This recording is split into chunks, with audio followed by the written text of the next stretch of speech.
The next session is going to be cultural implications of signed informed consent. Yeah. Cultural implications of signed informed consent, balancing ethical standards with local traditions. Okay. I asked people to stand and a few people are walking around. All right. Cultural implications of signed informed consent, balancing ethical standards with local traditions. And the speaker is known to us. He spoke, I think, on day one. He's Dr. Chiedozie G, who is a senior consultant, public health physician, and research ethicist at the Irua Specialist Teaching Hospital. He also serves as a lecturer and a desk officer for research integrity at the Ambrose Ali University, Nigeria. So let's welcome him up here. Please give him a round of applause.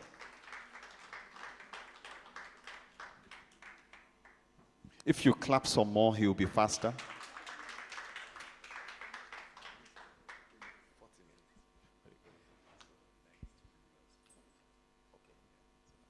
Yeah, thank you very much.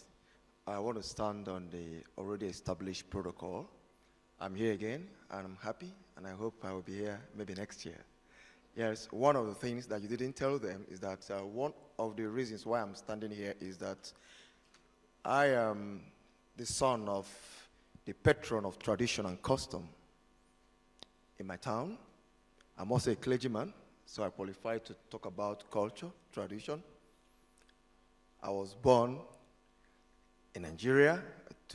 Went through all my education in Nigeria, apart from the one recent masters, and I was a research participant at one time or the other. Yeah, so then I'm a physician or whatever. So when you talk about culture and tradition, having been born and then trained by a chief, a local chief, so I should be able to talk about tradition. So this morning, I'm going to take you through a very important presentation. Like I've said before, I do not have any conflict of interest, and these are my views, but I can't see this screen, so I have to be looking back. Yeah. Okay. So this is the purpose. Let me be looking at this screen, but this is not the traditional way. It's to inspire us to have some conversations about the ethics of written and signed informed consent in culturally diverse society like Nigeria. The second purpose is to create an opportunity for the reconsideration of the Nigerian regs requirements and the research ethics community practice of informed consent documentation. The next purpose is to suggest, one is to inspire, create, and the last is to suggest a need for more research and training on the cultural acceptability of the written and signed informed consent. So, I'm going to tell you a story, and I hope the media people are ready. So the first story, they don't want to meddle with the law. Are we ready? Please, let's listen. So, we have just watched the video, but we look at the ethics, the standard of informed consent requirements. And you know what informed consent requirement is? I'm not going to bore you with what informed consent requirement is. But I want to refer you to this slide. If you have not gone to this website before, you have the opportunity of looking at the compilation of regulations, ethical guidelines all over the world. And everyone suggests that informed consent is required if you must demonstrate respect for the autonomy of the human person. But philosophy tells us that there are reasons why humans are expected to receive informed consent. Let's look at this picture. One, look at plants. Plants, I want to ask us, do they have a soul? Do plants have a soul? Plants? How about animals? What do you know? How about animals? Do animals have a soul?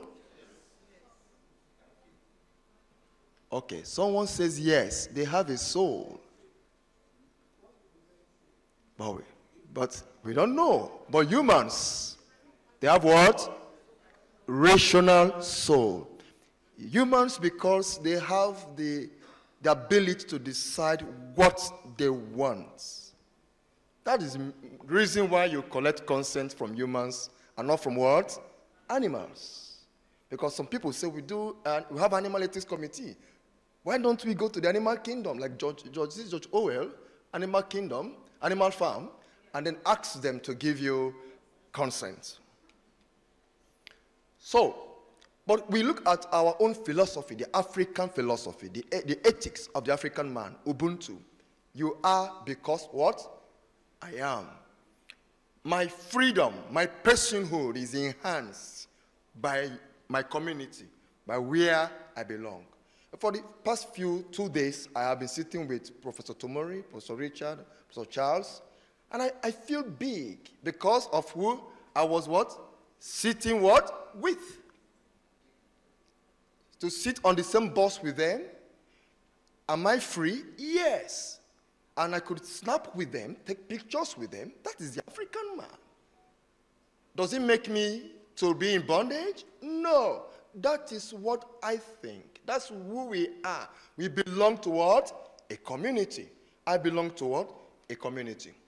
Now, we have seen what informed consent is. Like Professor Dejumo stated, we have 3 ingredients. One is information, voluntariness, and competence. It is very important for us to know that African man, the way an African processes information is different from the Western. True of us? Yes. If you come to me and ask me about something, I will go to my father, to my elders. Someone came to me. Let me ask our mothers here. Some of you who gave your daughters or sons in marriage, okay, your daughters.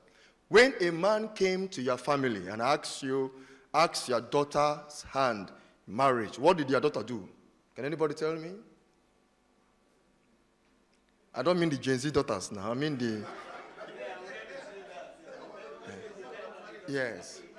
Yes, the daughters that time when they dance very well, they give them, yeah, you know the daughters then. I don't mean, yes. They will run home and tell what? Their parents. Okay, now let me refer to our environment. When your daughter is in school, open day, what does your daughter tell you? Mommy, you must be what? There. When they enter year 1, what will your son tell you? Daddy, you must be what? There. But if they travel abroad, our professors, you know what you experience outside. So why must you tell your parents? Say, no, I feel great if my daddy is around.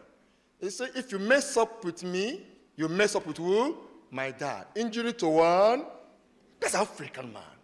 That makes us free.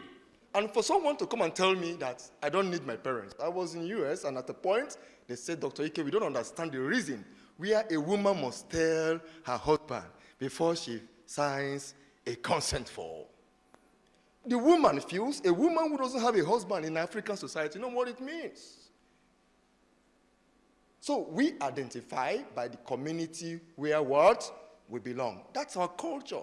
And so if you do anything to remove that aspect, what do you do to our culture?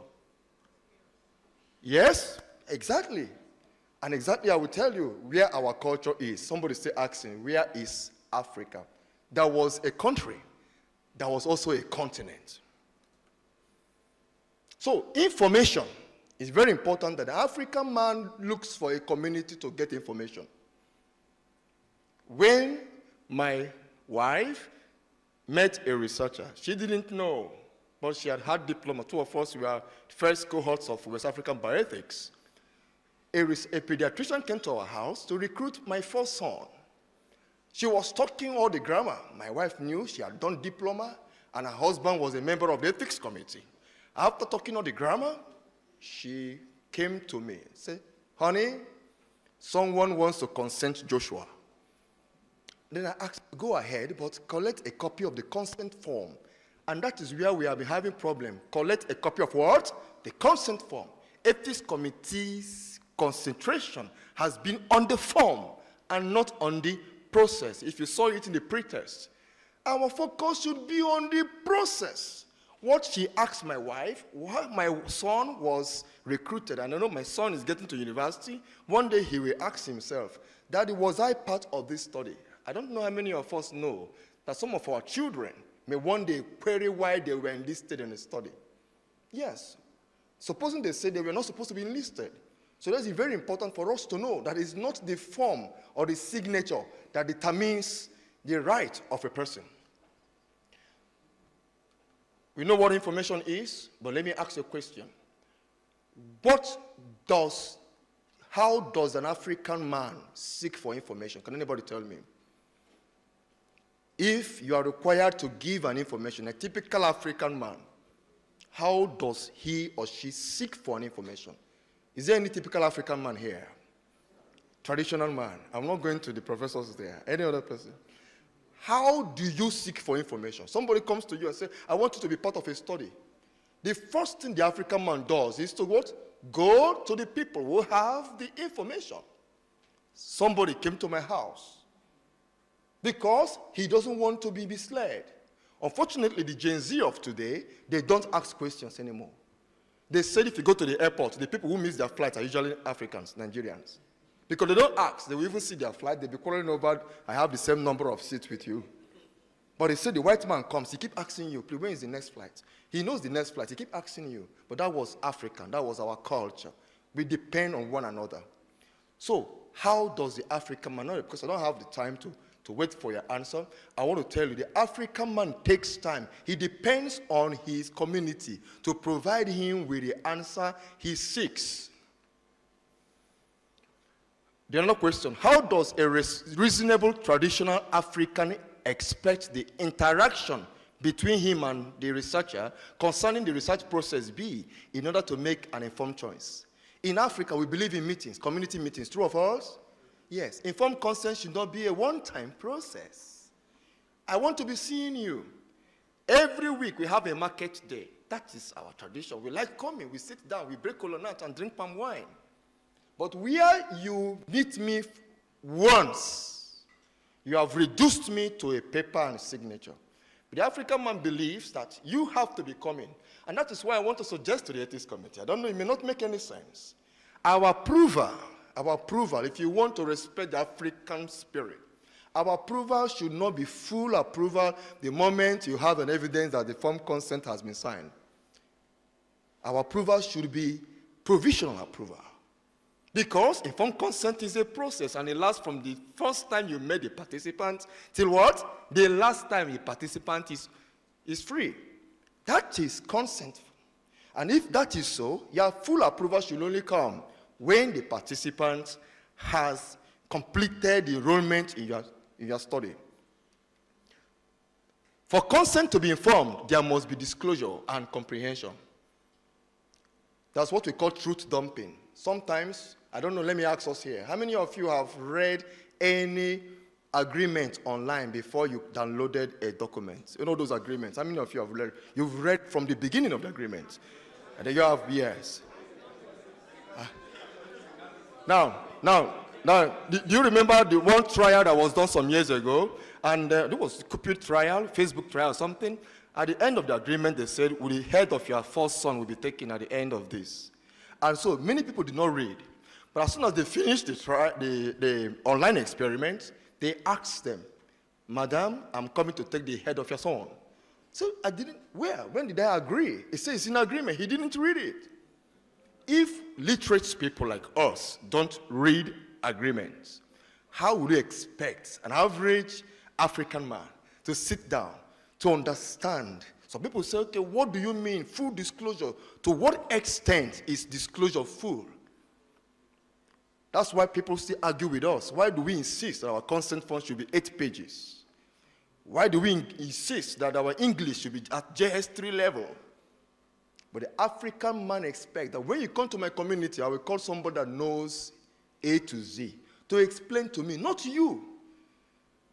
When you have explained to me in my own language, you know they say the colonel doesn't hear what? Colonel doesn't hear what? English. Allow my traditional person who understands you. That is why when we ask ourselves, who do we train in research ethics? You train librarians, you train researchers. Where is the community person we train? Here in this meeting, where are the community people? You need to train them. You need to understand. If I don't mean the person that has gone to Harvard in my community. I mean the traditional man who knows Ifa priests. He understands what it means for someone to give his blood. At my hospitals, a traditional man had a son. The son died. The junior doctor came to him and said, "Sir, we want to use your son for autopsy." He said, "Autopsy." You know, in ethics, breaking bad news is a step. But he didn't know. He was so zealous and met the traditional medicine man. So the traditional medicine man was patient enough to ask him, "What do you mean by autopsy?" The boy, the resident doctor said, we took some parts of your son's, dead son's body. And you know what it means to a traditional man? Do you know what it means? You want to use the soul for what? Ritual. You know how the story ended? It ended in the police station. So you can't tell me you are doing autopsy research and my father is a traditional man. You need someone that will explain to me what that means. Then voluntariness. Before I volunteer for a research, the African man believes that my father should look into it. True or false? Yes. My mother should look into it. True or false? Yes. And it does not diminish my what? It enhances what? My what? So when you say voluntariness, what does it mean to the African man? I volunteer to be part of your study. What it means is that I have the buy-in, I have the goodwill. In fact, some of them will even say I have the blessing of the Spirit to join you in your what? Research. But all these things I'm saying, the white man does not know, the Western does not know, that the African concept of voluntariness, of full disclosure, and of what? Information is different. Now look at imagine the multicultural, constrained, resource-limited, what you call it. Look at Africa, rich Africa. Are you not proud of being an African? See what we'll have. And most of you will be thinking the war is going on all over Europe and other parts of the world. Africa is it not debate? Yes, look at Africa. Look at Africa, see what we have. That is why we should develop our own system. Most of us train in US, in UK, and EU, and then we are allowing it to erode that traditional thing we have always had. See what we have, Africa's richest cultural heritage. But let me show something. Who is this man? Can anybody tell me the what of this man? Who can tell me his what? I'm going to mention some names here. Professor Charles, Professor Richard. What is their what? Can anybody tell me the what? I'm asking questions. What is the what of this man? Do you know? And then our textbooks that we read for philosophy. Where is the African philosophy that we read? We mentioned some names and they are Western philosophers. These ones that are sitting down here, Professor Dejimo is here, they can sit down and write the books. I told someone a few days ago, we should stop our medical students from reading Western books. My professor used to ask me, whenever he comes to class, he said, "Dr. Ike and Co., which textbook of medical biochemistry did you read?" I said, "Sir, we read Harper's, throw it away, it's my classmate." A time should come, if I look at the worth of everybody in this room, you are enough to constitute a university, a discipline. We have all traveled wide. Why is China great today? Why is India great today? They have traveled. They come in, they bring in their philosophy.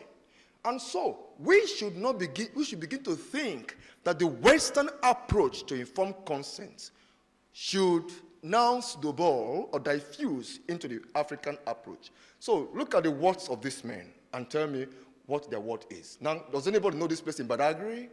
That was where they started. And they sold our people. They're still doing it today. We are still having slave trade. These are willing slave trade going on. So, what some countries have done, because they have seen the implication, is that they have what we call cultural protocol.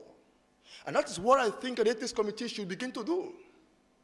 Do we have a cultural protocol? You know, we've been talking about policy. Cultural protocol is that document, that guideline that tells you, you can come to my country because we need you, I need you. But you should not interfere with my cultural heritage. Yes. But we have a cultural protocol. Do you know that in Nigeria we have a cultural protocol, but it has nothing to say concerning research.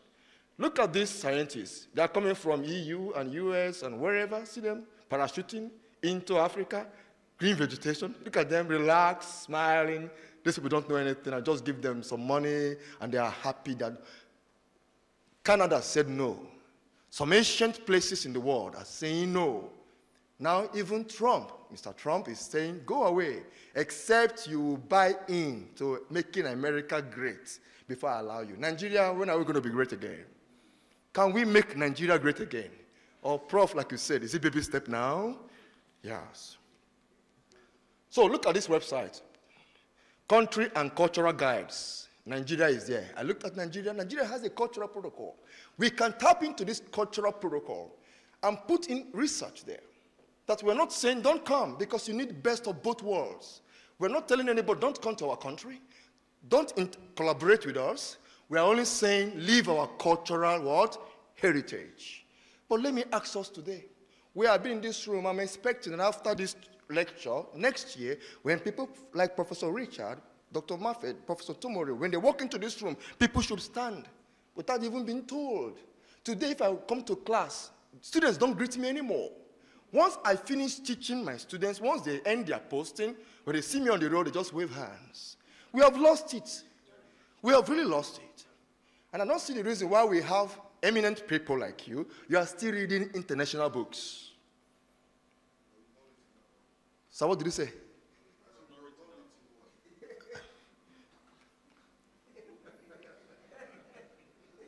You remember how we were, you remember what happened here? That's why we are here today. Remember what happened here, the syphilis study. Now, what did the books say about waiving the informed consent? They said if it is this, if it's openly available. No, informed consent should be modified. If the community says it affects their concept of the personhood. And that is why we should not think that informed consent is that form. Ethics committee is not the form. It is an acceptable way of allowing your community, your people, to demonstrate their franchise, their freedom to contribute to society in that way that they understand that a man is free. And it is ongoing till the end of the research. Ethnographers argued that the written consent turned ethical, collaborative relationships into bureaucratic mediated formalities. See what somebody said. Let me read it for you. I feel the trust I have built as a member of the community work has been the major strength of my research. Really don't like having to introduce written consent forms as it overly formalizes research based on creative collaborations. Some people tell you that once, and I have experienced it, I had a research student, a medical student, just a few months ago. She was doing well with her FGD. But the moment she brought out the form to fill, medical students like her, they refused. They said, please go, I don't want to fill anything. Then my wife went out, got incentives, that's the story I told before, had everything, gave them something, we were happy. Said, please bring it to your Dr. Ike's wife, let us fill the form for you. And so when she brought, please, you have to sign. Say, sign what? Please, I'm not going. Why? Have we ever explored the reason? Why an average person? Nobody wants to be implicated tomorrow. Your signature is important. Nobody wants to be involved because he signed a signature. People are ready to participate in your consent process as long as they are not made to sign something. So what is the function of the signature? We all know what the function of the signature is. But before I proceed, I want us to look at the next video. Why the informed consent came out in the first place.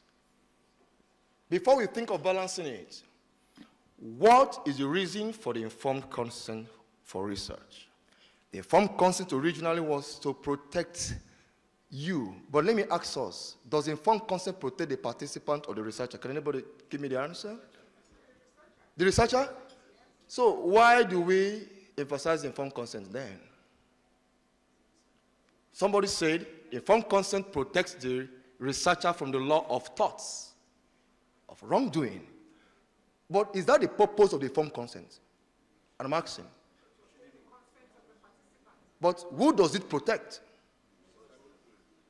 Both ways. 3 ways. The institution. But Prof, let me ask you, sincerely speaking, the informed consent you have witnessed over the years, let's not be academic. Who was it protecting? I don't mean the academic. The researcher, because he knows the ethics committee will ask him. The researcher, because he knows that the sponsor will ask. It is not because the participants' welfare will be. That is why we should begin to think. Yes, sir. Okay, Prof. Yes, sir. Thank you, sir. Thank you, sir. Yes, like.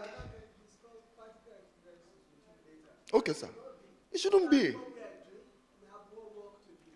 Sir, we have work to do. When Dr. Mafia came to our institution, she was asking about the consent process. All we've been doing is, where is the consent form? Where is the template? Where is the signature? Is the signature here? I want to verify the signature. We traveled to Germany, the first audit in this country. We went out, we were there looking at the consent forms. But someone asked, she asked, did we witness ethics committee? Look, let me ask, they say, okay, I've come again. Which ethics committee member has witnessed an informed consent process of your participants? Please, show of hands. Ethics committee?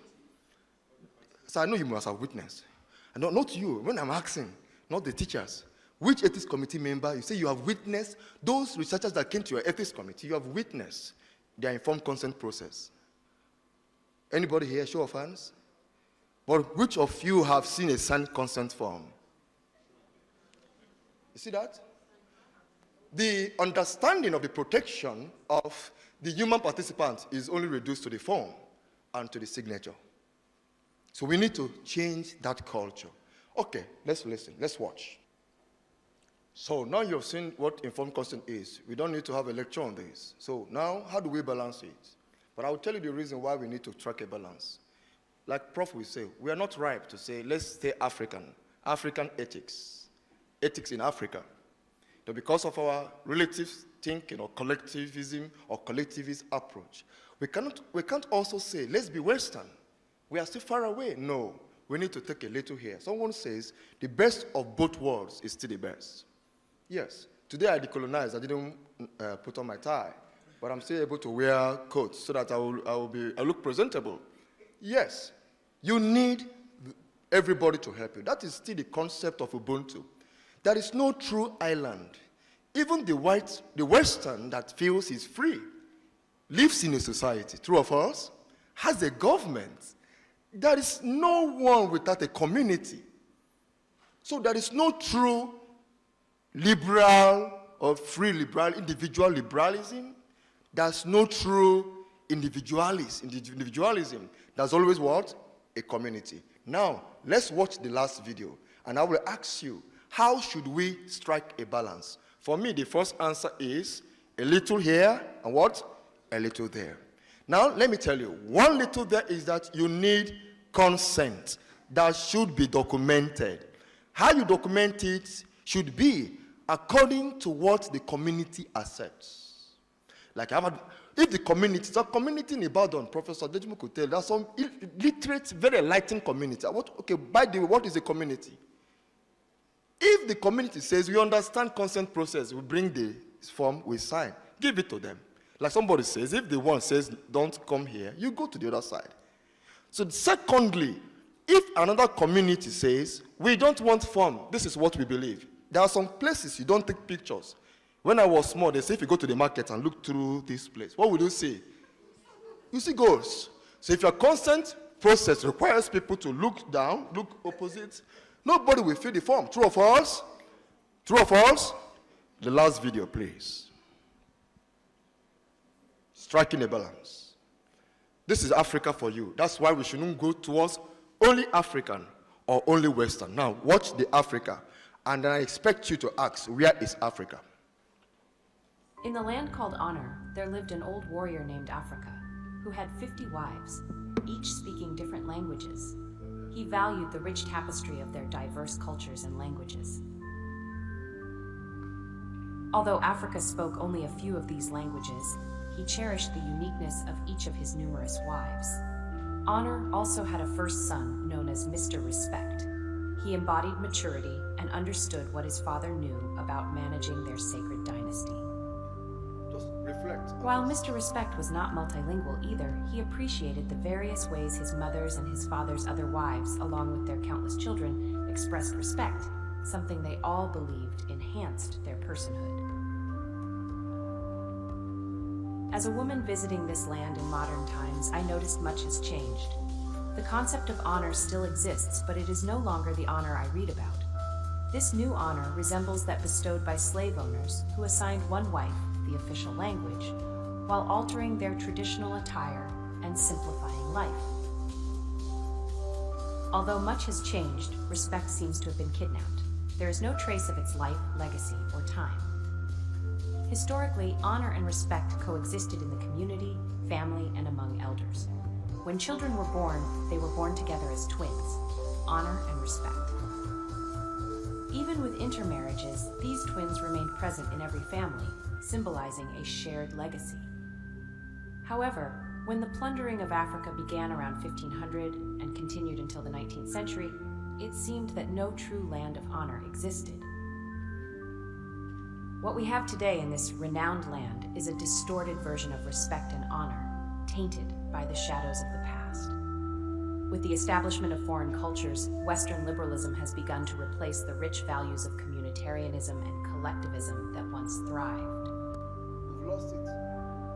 Belonging to a community was an African virtue that enhanced individual personhood. The Zulu word Ubuntu encapsulates this philosophy, which is recognized and practiced differently across various African nations. Today, the essence of personhood in Africa is rapidly disappearing. The family and community systems are nearly gone, and what remains has been misused. The age-old reverence once held for elders and the community has been twisted, leading to the abuse of the vulnerable. The education system, respect for elders across professions, the self-interest of parents, and the actions of leaders, both traditional and religious, Let's be careful. have all contributed to the crumbling foundation of the esteemed land that is Africa. That's the Africa today. Thus, when discussions arise about preserving the values of local people and resisting Western liberalism, I, having witnessed the betrayals and dishonor of the past, ask, where is Africa? Where is Nigeria? Where is Ubuntu? Where is it? Please show me the Africa I know, and I will protect the values I hold dear. Dear EXCEL RITE Conference participants, I was thinking that the disappearance of Africa, honor and respect should provoke some emotions. Yes. As we say, there was a country, I would say, there was Africa.